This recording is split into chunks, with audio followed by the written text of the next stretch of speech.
দুশ্চিন্তা। মানুষ এই দুশ্চিন্তা থেকে কেন বেরিয়ে আসতে পারছে না?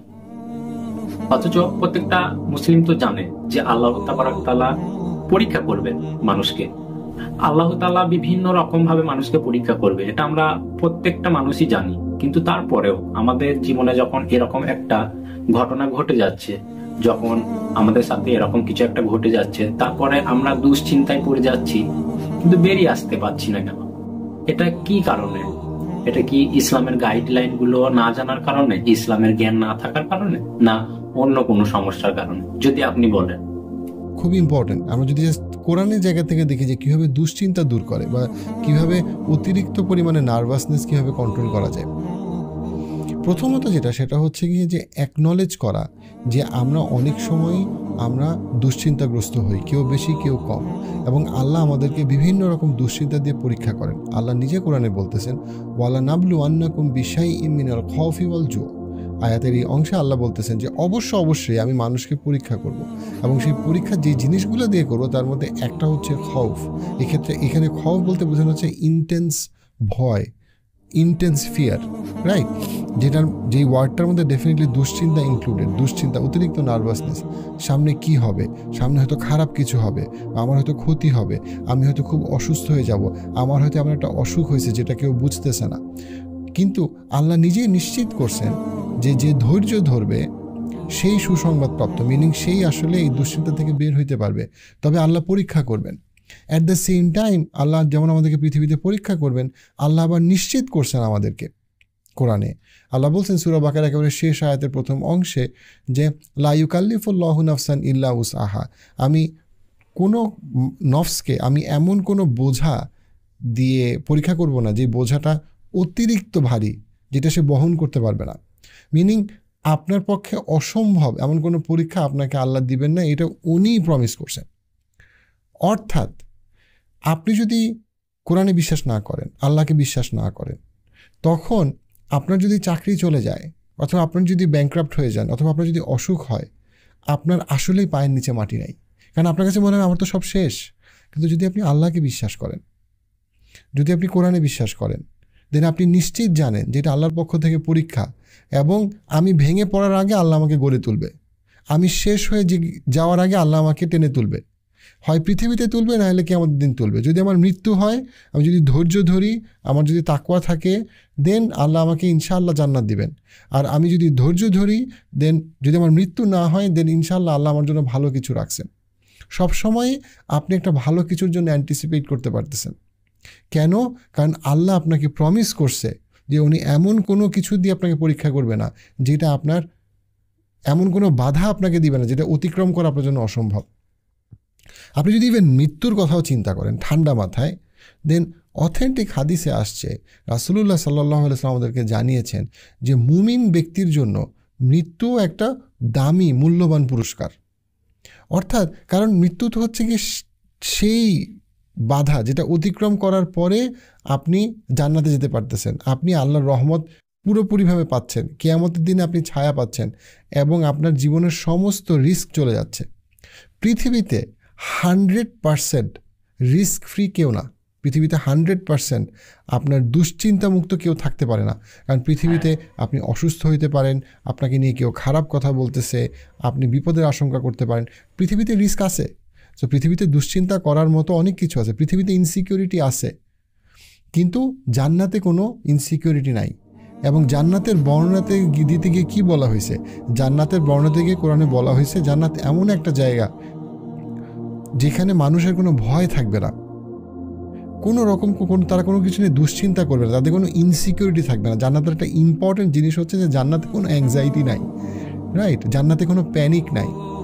কিন্তু পৃথিবীতে কিছু কিছু মানুষ আছে যাদের অ্যাংজাইটি বা ইনসিকিউরিটি অতিরিক্ত পরিমাণে বেশি হয়, এবং তারা এটাকে নিয়ন্ত্রণ করতে পারে না।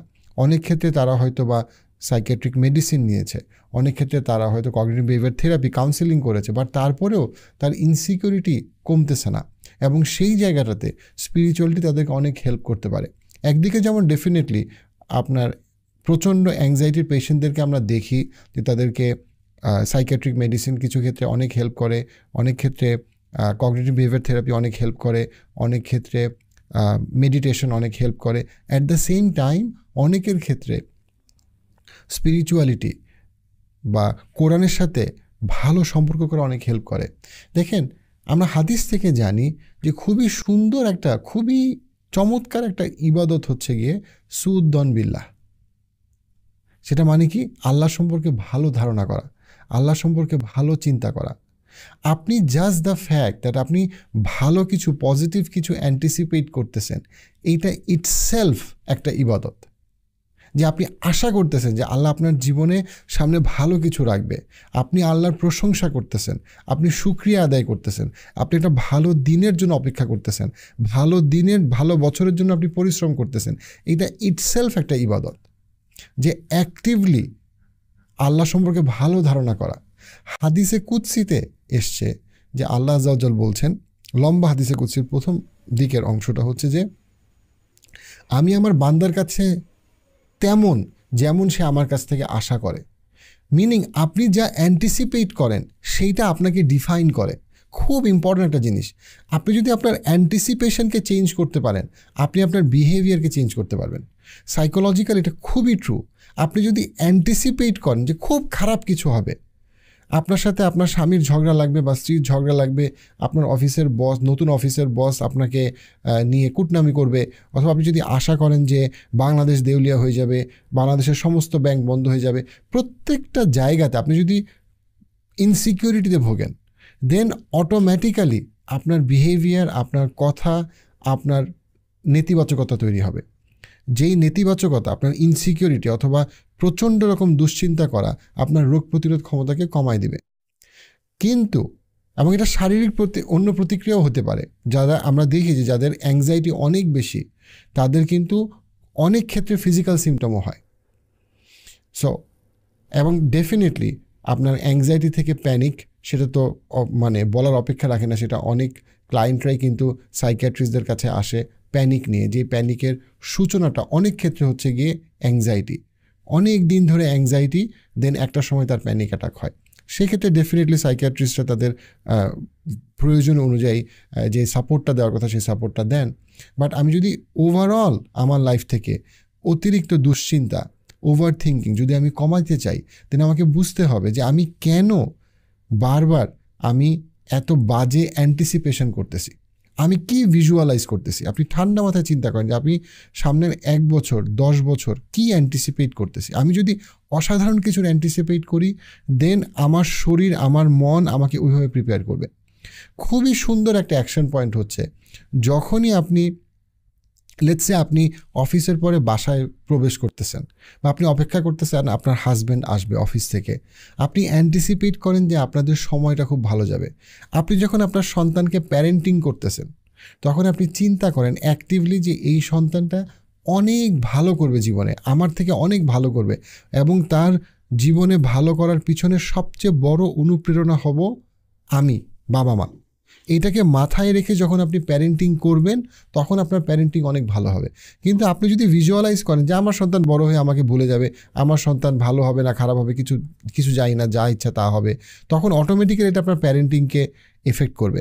আপনি যদি অ্যান্টিসিপেট করেন যে আপনার কালকে অফিসের প্রেজেন্টেশনটা খুব খারাপ হবে, দেন ডেফিনেটলি আপনার শরীর, আপনার মন সব কিছু ওইভাবে প্রিপেয়ার্ড হবে। বাট আপনি যদি আশা করেন যে সামনের আপনার প্রেজেন্টেশনটা অফিসে এত ভালো হবে যেটার জন্য আপনার এই বছরে প্রমোশন পাওয়ার সম্ভাবনা বেড়ে যাবে, দেন সেটা বেড়ে যাবে। প্রত্যেকটা লেয়ারে আপনি যদি মনে করেন যে চ্যাট জিপিটি এসে আপনার চাকরি নিয়ে যাবে, সম্ভাবনা বেশি আসলে আপনার চাকরি চলে যাবে। কারণ আপনি যখন অন্য কিছুকে ব্লেম করবেন যেটা অদৃশ্য, তখন যেটা আপনার দৃশ্যমান, মানে যেটা আপনার হাতে আছে, সেই কাজটা থেকে আপনার ফোকাস চলে যাবে। আপনি কাজে অনীহা তৈরি হবে, আপনার কাজ করতে ইচ্ছা করবে না, কারণ আপনার মনের কাছে মনে হবে সব তো এমনিই শেষ হয়ে যাবে, আমার আর চেষ্টা করে লাভ কী। রাসূলুল্লাহ সাল্লাল্লাহু আলাইহি ওয়াসাল্লামের একটা হাদিস থেকে আমরা জানতে পাই, একদিন উনি প্রচণ্ড ক্লান্ত হয়ে, ওনার মানে পুরো শরীরে ক্লান্তি হয়ে উনি বাসায় প্রবেশ করছেন। উনি ফাতেমা রাদিয়াল্লাহু আনহাকে বলছেন যে তুমি পানি নিয়ে আসো, কারণ সে মুখ ধোবে। ফাতেমা রাদিয়াল্লাহু আনহা যখন পানি নিয়ে আসছেন, তখন রাসূলুল্লাহ সাল্লাল্লাহু আলাইহি ওয়াসাল্লাম ওনার পবিত্র মুখে পানি দিচ্ছেন। তখন উনি দেখলেন যে মানে তার কন্যা ফাতেমা রাদিয়াল্লাহু আনহার মুখে ক্লিয়ার একটা, তার বাবাকে এরকম অবস্থায় দেখে তার একটা মানে তার চেহারায় একটা মন খারাপ একটা ভাব। তো সেইটা দেখে উনি ফাতিমা রাদিয়াল্লাহু আনহাকে বললেন যে তোমার কি এইটা ভাবলে খুব অসাধারণ লাগে না যে এমন একটা সময় আসবে যখন আল্লাহর কথা, ইসলামের কথা পৃথিবীর প্রত্যেকটা ঘরে পৌঁছে যাবে। সো দেখেন, উনি এমন একটা সময় কথাটা বলছেন, বাবা তার মেয়েকে এমন একটা সময় কথাটা বলতেছে যখন বেশিরভাগ মানুষ পৃথিবীতে মুসলমান না, বেশিরভাগ মানুষের সাথে ওনার কখনো দেখাই হয়নি। এবং উনি যখন মারা যান আমাদের নবী, তখন কিন্তু বেশিরভাগ মানুষ মুসলিম ছিল না।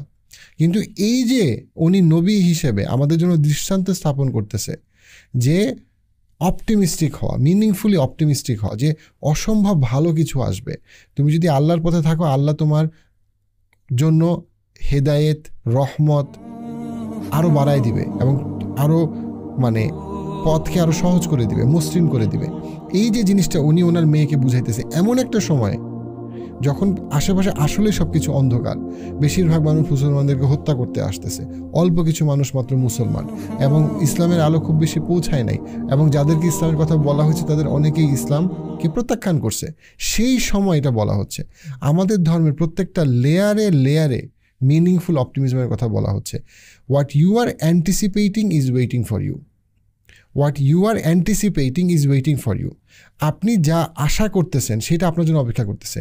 আপনি যদি আশা করেন যে বিরাট একটা বিপদ হবে, অথবা আপনার বউয়ের সাথে খারাপ একটা ঝগড়া হবে, অথবা বিয়ের পরে ঝামেলা লাগবে, অথবা অফিসে গেলে বস আপনাকে ঝাড়ি দিবে, তখন ওইটাই আপনার জন্য অপেক্ষা করতেছে। কেন আমি এটা বললাম? কারণ আপনি যেইটার জন্য আপনি যেটা অ্যান্টিসিপেট করতেছেন ওইটা অনুযায়ী আপনার কাজ হবে, আপনার বডি ল্যাঙ্গুয়েজ হবে, আপনার ভয়েসের টোন এরকম হবে, রাইট? যেমন ধরেন আমি একটা ভিডিও রেকর্ড করতেছি, এখন আমি যদি অ্যান্টিসিপেট করি যে আরে কমেন্ট সেকশনে তো মানুষ সমানে গালি দিবে, কেউ তো আমার কথা শুনবে না, এবং যারা শুনবে তারা সবাই আমাকে ধর্ম ব্যবসায়ী, তাবিজ ব্যবসায়ী, হাবি জাবি, গালাগালি, আপনি সাইকোলজিস্ট, আপনি কেন ধর্ম নিয়ে কথা বলেন, আপনি কেন আপনার যোগ্যতা কি, আপনি তো ফালতু লোক, আপনাকে তো দেখে আমার প্রতারক মনে হচ্ছে, আমার কাছে গোপন তথ্য আছে যে আপনি আসলে বিশ্রী লোক, কুৎসিত লোক।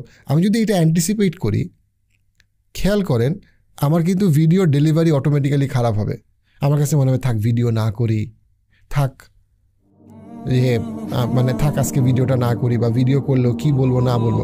বাট আমি যদি বিশ্বাস করি, যেটা আমি আসলেই বিশ্বাস করি, যে আমার এই কথা দ্বারা সত্যিকার অর্থেই একটা মানুষের হইলেও উপকার হবে, সত্যিকার অর্থেই একটা মানুষের দুশ্চিন্তা কমবে, সত্যিকার অর্থে একটা মানুষ অথবা এই উসিলায় আল্লাহর সাথে সম্পর্ক করবে এবং আল্লাহর পক্ষ থেকে হেদায়েত প্রাপ্ত হবে, এই ভিডিওর কারণে সত্যিকার অর্থে একটা মানুষের হইলেও তার নার্ভাসনেস কমবে, একটা মানুষের হইলেও কমবে। সে পৃথিবীর যে প্রান্তেই থাকুক, হয়তো তার সাথে আমার কোনোদিন দেখা হবে না।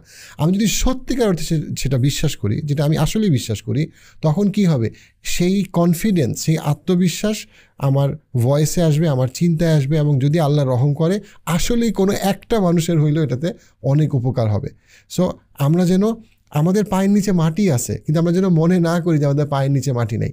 সবসময় যেন দুশ্চিন্তা না করি, আরে আমার ছেলেমেয়ের কী হবে, ওরা স্কুলে গেছে পৌঁছালো কিনা, আরে ও অফিসে গেছে পৌঁছালো কিনা, আরে আমার সামনে প্লেনের ফ্লাইট আছে, আমার কি ফ্লাইট ঠিকমতো আমি রিচ করতে পারবো কিনা। সব ব্যাপারে যেন আমি দুশ্চিন্তাটাকে যেন আমি নিয়ন্ত্রণ করতে পারি। কিভাবে নিয়ন্ত্রণ করব? আমি অ্যান্টিসিপেট করি। আমরা যেন মনে রাখি আমি যেটা অ্যান্টিসিপেট করতেছি সেটাই আমার জন্য ওয়েট করতেছে। আমি যদি অসাধারণ ভালো কোনো কিছুর অ্যান্টিসিপেট করি, মিনিং খুব ভালো কিছু সামনে আসতেছে, তখন ওই অনুযায়ী আমি নিজেকে প্রস্তুত করব, এবং আমি ঠিকই সামনে গিয়ে দেখবো যে ইনশাল্লাহ ওইটাই আমার জন্য অপেক্ষা করতেছে।